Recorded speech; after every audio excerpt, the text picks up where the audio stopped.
Hello student, इस video में हम लोग अधिवास के उद्भव, विकास और वितरण को प्रभावित करने वाले कारक देखेंगे। और जब हम कारकों की बात करें तो दो प्रकार के कारक हैं। प्राकृतिक कारक में स्थलाकृति, जलवायु या क्लाइमेट, वाटर सप्लाई, जलापूर्ति, वनस्पति एवं पशु, इनको रखा गया है। मानवीय कारक की बात करें तो इसमें मानवीय कारक को और 4 भाग में बांटा गया है: आर्थिक कारक, सामाजिक कारक, सांस्कृतिक कारक और राजनीतिक कारक। तो ये सभी कारक जो हैं वो किसी भी स्थान के जो अधिवास होते हैं उसके उद्भव में या फिर उसके विकास में और उसके वितरण में प्रमुख रूप से प्रभावित करते हैं। तो इनको हम लोग एक एक करके डिटेल में देखेंगे। पहले हम लोग देखेंगे प्राकृतिक कारक। प्राकृतिक कारक की हम लोग बात करें तो जो ऊंची और समतल भूमि होते हैं वे अधिवासों के बसने के लिए सबसे उपयुक्त भूमि होते हैं।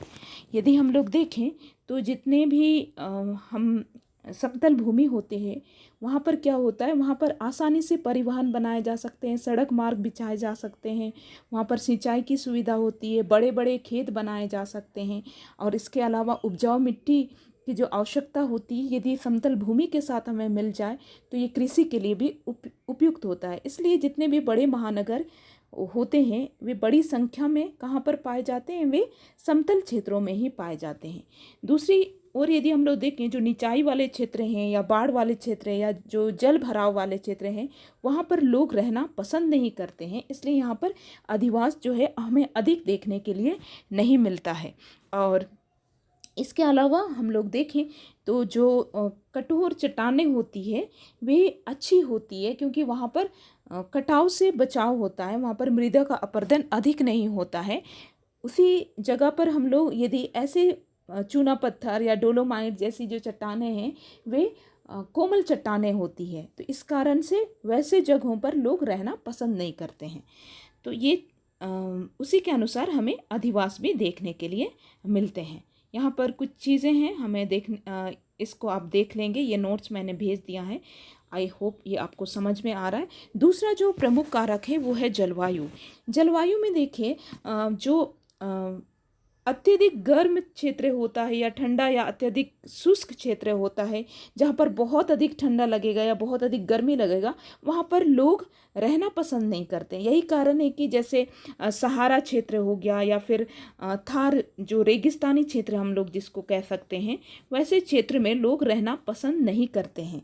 जैसे पश्चिमी ऑस्ट्रेलिया या फिर कालाहारी जैसे जो मरुस्थल है वहाँ पर अधिक लोग नहीं देखने के लिए मिलते हैं। इसके अलावा जो टुंड्रा प्रदेश है जहाँ पर बहुत अधिक ठंडा लगता है वहाँ पर भी लोग नहीं रहते हैं और इसीलिए वहाँ पर भी बस्तियाँ कम दिखाई देती है। उसी जगह पर हम यदि बात करें समशीतोष्ण जलवायु, समशीतोष्ण जलवायु मतलब जहाँ शीत और उष्ण दोनों ही सामान्य रूप से लगते हैं, ना जहाँ अधिक गर्म लगता है ना अधिक ठंडा लगता है, वैसे क्षेत्रों को कहते हैं। तो समशीतोष्ण जलवायु जो होते हैं वे बेहतर स्वास्थ्य के लिए यानी अच्छे स्वास्थ्य के लिए स्वास्थ्य की दृष्टि से अच्छे होते हैं। और ऐसी जलवायु में लोगों की जो कार्य क्षमता है वो भी अधिक होती है। यदि हम लोग देखें संसार में जो बस्तियां हैं तो हमें ये देखने के लिए मिलेगा कि जो विकसित देश जो हैं वे समशीतोष्ण जलवायु वाले क्षेत्र में ही वहाँ की बस्तियां हमें देखने के लिए मिलेगी। वहीं पर हम देखें कि जो मरुस्थलीय या टुंड्रा क्षेत्र है वहाँ कम बस्तियाँ देखने के लिए मिलती हैं। अगली बात हम लोग करते हैं वाटर सप्लाई या जलापूर्ति की। यदि हम लोग देखें तो जल जो है वो जीवन का आधार है, इसके बिना जीवन की कल्पना नहीं की जा सकती है या जल के बिना अधिवास भी संभव नहीं है।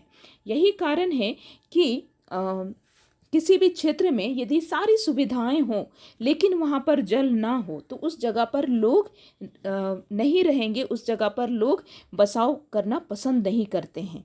इसीलिए जलापूर्ति का साधन होना बहुत ज़रूरी है। यदि हम लोग देखें अधिकांश जो बड़े नगर है प्राचीन काल से भी हम लोग देखें, चाहे वो प्राचीन नगर हो या आधुनिक नगर हो, वे या तो सागर तट के किनारे या फिर समुद्र तट के किनारे या नदी के किनारे हमें देखने के लिए मिलते हैं। जैसे हम लोग कुछ एग्जाम्पल देखें, न्यूयॉर्क हो गया, लंदन हो गया, टोक्यो, कोलकाता, मुंबई, चेन्नई, रंगून, ये सभी जो शहर हैं वे हमें जल स्रोतों के निकट ही देखने के लिए मिलते हैं। इसके अलावा जो प्राचीन नगर हैं, दिल्ली हो गया, अयोध्या हो गया, काशी हो गया, ये भी कहाँ पर बसे थे? ये भी जल स्रोतों के निकट ही बसे थे।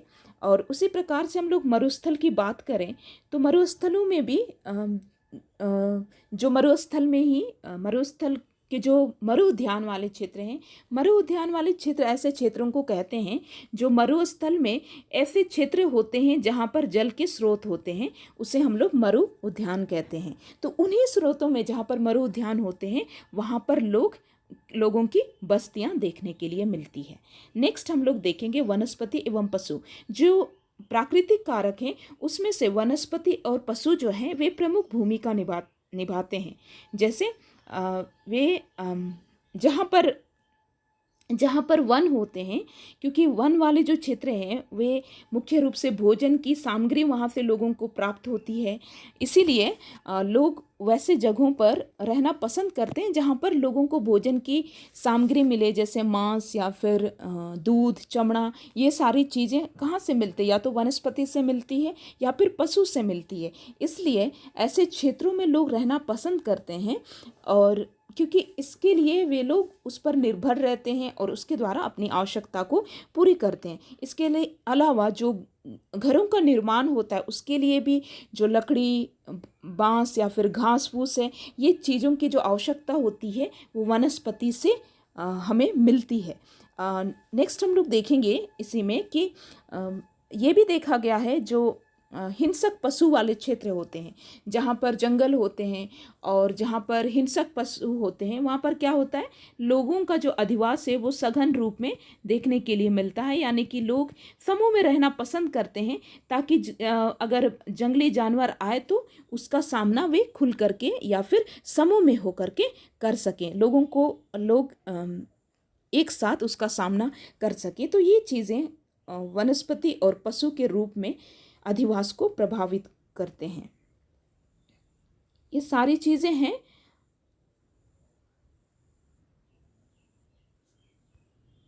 आई होप ये आपको क्लियर हो गया होगा। नेक्स्ट क्लास में हम लोग जो अन्य कारक है उसको देखेंगे। Thank you all for joining this class. हम लोग मानवीय कारक को नेक्स्ट वीडियो में देखेंगे।